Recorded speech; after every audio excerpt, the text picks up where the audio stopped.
Hey everyone, I'm Armor Gaming, welcome back to my channel and welcome to Monster Analysis. Up for analysis today is Azuriel. Azuriel was born in heaven. It's her home and she will defend it valiantly to the end, even if she doesn't consider herself a fighter. She spends most of her time meditating, but when Retribution calls her name, she's by his side ready to defend or attack at his command. And so Azuriel is the newest and latest Metal Legendary monster, and as of the time recording this video, there's a total of 31 Metal Legendary monsters, so I'm going to be comparing Azuriel to those monsters. Azuriel is also in the Winged book, so there's currently 19 Winged Legendary monsters, so that's her competition there. And she's also in the Female book, and the Female book has 40 Legendary monsters, so she has quite a bit of competition there. And lastly, she is in the Good Legions book, and the Good Legions currently has 56 Legendary monsters, so she has a lot of competition. But like usual for this analysis, I'm going to be comparing her stats to the Metal Legendary monsters. So starting things off with power, she has a power 3454. Which, when talking about Metal Legendary monsters, actually puts her in 18th place along with monsters like Stinger S1, Tankirion, and Holter's Pet. And while 18th place may seem terrible, it's actually not that bad, because the stat itself, 3454, this is actually the 8th highest stat for Metal Legendary monsters. So I would say that her power is still pretty high up there. It just so happens that Metal monsters, there's a lot of really strong monsters that tend to have a power 3575, 3465, so 3454 is still pretty good. And as for her life stat, she has 29,858, which puts her in 13th place, and the stat itself is in 9th place. When talking about Metal Legendary monsters, there's just so many tanky ones. I mean, Hercule's there for example, Tankirion, the name implies he's tanky. There's just a lot of tanky monsters, but overall I would say this is still a pretty good life. And then lastly, she has a speed of 3465, which many of you know as being the main speed that Deny monsters have. Well, the old main speed, now it appears every single Deny monster is having 3498, but still, in the Metal category, this is still the second highest speed stat. And there's also quite a few Metal Legendary monsters that have this speed stat. Monsters include Arcade, Copperbreed, Annihilator R2, Jakugan, and Stinger S1. And so overall, I would say her stats are pretty good. She has a good power, she has a good enough life, and she has a good speed. Her max GPM is 244 gold per minute, and of course, since this monster is from the War in Heaven Progressive Island, she has the new trait Celestial, making her immune to stun, mega stun, and bleeding. And as far as being a metal monster, you can argue how good is this trait. There's plenty of metal monsters that can stun, but there's also plenty of other metal monsters that can possess you, Hackster can hack you, Taimyron can cooldowns activated you, so it's a little iffy how good this trait actually is for a metal monster. But as for the trait itself, it is nice to have something that's more than just immune to stun. But anyhow, let's move on over to skills. Starting things off with her ultimate attack, Angelic Support deals massive metal damage to all enemies, applies bleeding and sunburn to all enemies. Wow, talk about an ultimate attack. It deals 70 metal based damage to all of the enemy monsters, and it applies bleeding and sunburn. Together, bleeding and sunburn will take away 25% of the enemy's HP for the next 3 turns, and thanks to bleeding, the enemy's damage output is reduced by 20%, and thanks to sunburn, the enemy has minus 15% accuracy. So wow, this ultimate attack does a lot. Not only do you deal massive metal damage, the enemy monster's HP is going to be reduced, they have a less likelihood to hit you, and their damage output is reduced if they do hit you. This is a fantastic ultimate attack. And like usual, we're going to skip skills group 1 because there's nothing too interesting here, and on to skills group 2 we go. Divine Sacrifice. Activates all cooldowns on one enemy, activates all cooldowns on itself, requires cooldown. So this skill targets a single enemy, it only costs 13 stamina, which is extremely low, and has a 3-turn cooldown. And I gotta tell you, this skill is awful. This should be in skills group 1. It doesn't make any sense to me why anyone would want to run this skill. So it has a 3-turn cooldown, right? You activate the cooldowns on one enemy monster, and you activate all of your own cooldowns. Well, let me tell you ahead of time, everything in skills group 2 and skills group 3, they all have a cooldown. The only way to get no cooldown is to get something from skills group 1, or to look at the default skills, Take Flight or Pray for Forgiveness. If you don't run any of those skills I just mentioned, well, you're essentially gonna immobilize your own Azuriel, which would be really unfortunate. So definitely do not think about running Divine Sacrifice. This skill is just phenomenal, and currently no one in the game is immune to sunburn, which makes it even better. So 60 special base damage, plus the enemy loses 10% of the HP for the next 3 turns, and they have reduced accuracy. I love it. However, I will say, this is one of those monsters that has like 5 skills to choose from, and you're gonna have to leave out one good skill, and the choice is ultimately gonna be up to you. I'll of course let you guys know what skill I would leave out. I really don't want to, but unfortunately we can only choose 4 skills, and sometimes you have to make those tough decisions. So moving on, we have Spiritual Slash, another WoW skill. Deals massive metal damage to one enemy, applies bleeding to one enemy, requires cooldown. 65 damage, metal based, 25 stamina, 1-turn cooldown, and so I'm really loving the low cooldowns, the low stamina cost, and the high damage output with effects. So 65 damage and bleeding, this is actually a lot more powerful than Heavenly Flare. because you deal 5 more damage, and then bleeding is more effective than sunburn because the enemy loses 5% more HP. So not only do you deal more initial damage over the next 3 turns, but I mean, come on, the monster isn't going to last 3 turns. They're going to lose 15% more HP in total. And so these 2 skills are fantastic. Currently though, like I said, no one is immune to sunburn, whereas for bleeding, well, we have all the celestial monsters that are immune to bleeding, and at the same time we also have all the abomination monsters, Fognar, Jassy Star, Yiltree, and Postigar. Those monsters are immune to bleeding.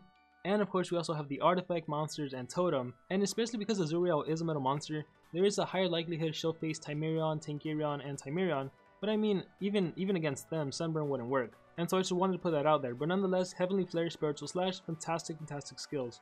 So moving on over to skills group 3, we have Divine Judgment. Deals very heavy special damage to one enemy, activates all cooldowns on one enemy, requires cooldown. No drawback, thank you. And so this skill deals 55 special base damage, it only costs 16 stamina. Again, I am loving the low stamina cost, has a 3-turn cooldown, and it activates the cooldowns on one enemy monster. And I gotta say, thank goodness that Azuriel has this skill, because now she is a threat to Flamerion and Tankerion, and even Timerion. So, Divine Judgment, this in my opinion is a must-have skill, and of course it can work wonders against other monsters if you know they have high cooldown skills, or if you know their 0 cooldown skill is very weak. You can, instead of just trying to kill an enemy monster if you can't kill them, just activate their cooldowns and there's no negative drawback to you. So definitely be sure to run Divine Judgment. Next up we have Holy Blaze, deals moderate special damage to all enemies, applies sunburn to all enemies, requires cooldown. Here we have a special based AoE that deals 40 damage, it only costs 27 stamina, has a 2-turn cooldown, and it's an AoE sunburn. What's not to love about this skill? You should definitely also run this skill. And lastly we have Corrupt Retribution, another fantastic amazing skill, deals very heavy metal damage to all enemies, applies bleeding to all enemies, requires cooldown, metal based AoE, 45 damage, 27 stamina cost, 2-turn cooldown. Once again, can I just restate that I love the low stamina, I love the low cooldowns, and I love the high damage output and the effects. So Corrupt Retribution, bleeding, 45 damage, seriously, like, all of these skills are great, all of skills group 3, and Heavenly Flare, Spiritual Slash. This is why I said there's 5 good skills to choose from, where you're gonna have to leave one out. And I'm sure many of you have heard me say in the past that I normally don't like running 2 AoEs, because by the first turn your attacker does an AoE, by the time it's its second turn, most likely there's not 3 enemy monsters alive, there's probably not even 2 enemy monsters alive, in which case it's kind of useless to have another AoE. So that's just me, that's my personal gripe about running 2 AoEs on attackers. I just feel like it's not really needed. In this case however, I do want to make the exception, just because these 2 AoEs are just phenomenal. 40 damage with Sunburn or 45 damage with Bleeding. My skill set right now is Holy Blaze, Corrupt Retribution, Divine Judgment, and I'm gonna go with Spiritual Slash, just because the 65 damage here and the bleeding, I think that's more effective. Even though there's more monsters immune to bleeding, I think for the most part it'll work out more often than none. Which sucks because I really don't want to leave out Heavenly Flare. And who knows, my opinion may actually change. If I don't go with that skill set I just mentioned, I may end up going with Heavenly Flare, Spiritual Slash, Divine Judgment, and Holy Blaze. And again, that's just because I don't like having 2 AoEs. I'm that kind of person. I just feel like it's useless having 2 AoEs. Yeah, sure, if you're going up against really tanky monsters with life runes, it would then come really in handy to have both of these, because you can AoE bleeding everyone, you can AoE sunburn everyone. But for the most part, people don't run life runes. For the most part, people just hate life runes. And I just feel like Azuriel has the potential to one-hit an enemy monster with Heavenly Flare, and also one hit with Spiritual Slash, which is what I typically like to do. I typically like to take out whatever enemy I perceive as being the main threat. I don't like to just wound everyone, I just like to pick out one target and tell myself I need to eliminate this monster, otherwise I'm gonna get eliminated.